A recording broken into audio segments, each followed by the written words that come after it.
Maintenant que nous avons envisagé plusieurs définitions du concept, nous sommes à même de décrire la démarche marketing, ses principes clés et sa dynamique.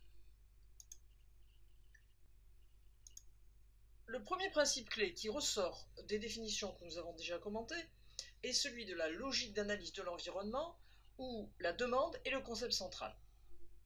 La deuxième logique d'action qui ressort de ces définitions porte, elle, sur la nécessité d'une action stratégique et peut se décomposer en trois dimensions. Premièrement, la nécessité de ne pas pratiquer ce que l'on appelle le marketing myopia, la myopie marketing en fait, qui consisterait à penser que parce qu'un produit se vend bien aujourd'hui, il se vendra bien tout le temps. Deuxième principe clé, l'idée de créer, conserver dans le temps un avantage différentiel.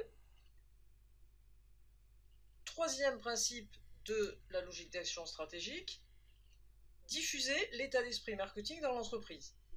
Par exemple, en associant des ingénieurs et des commerciaux, des responsables marketing dans un projet de lancement de nouveaux produits, en expliquant les principes stratégiques destinés à la clientèle, à l'ensemble des salariés, ou en envoyant en formation des personnes qui n'ont pas eu de formation marketing au niveau du personnel de l'entreprise.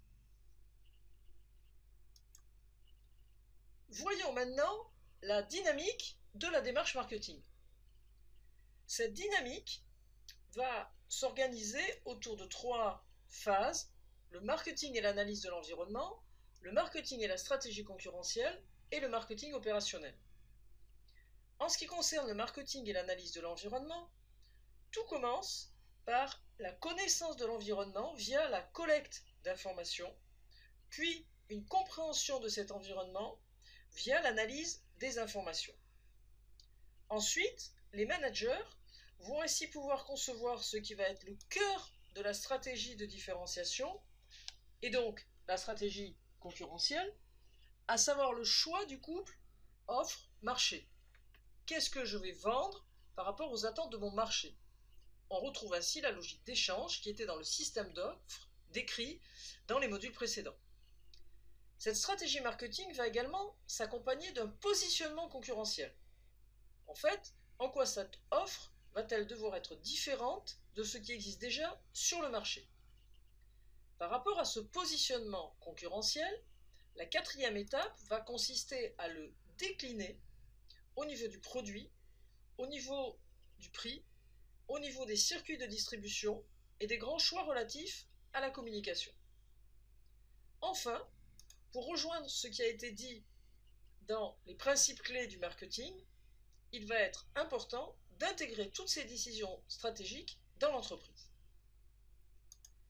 La dernière étape regroupe des opérations dites de marketing opérationnel, des actions commerciales portant sur le produit, sur des ajustements de prix par rapport à des concurrents, sur la gestion des points de vente, sur la gestion et la mise en œuvre d'actions de promotion, de publicité sur le lieu de vente, de participation à des foires et à des salons. On trouve ici tous les éléments d'un marketing dit opérationnel. La présentation de la dynamique de la démarche marketing telle que nous venons de le faire permet de comprendre, d'une part, la façon dont s'enchaînent les différents points que nous allons être amenés à aborder au cours du MOOC 1 et du MOOC 2 consacrés au marketing fondamental.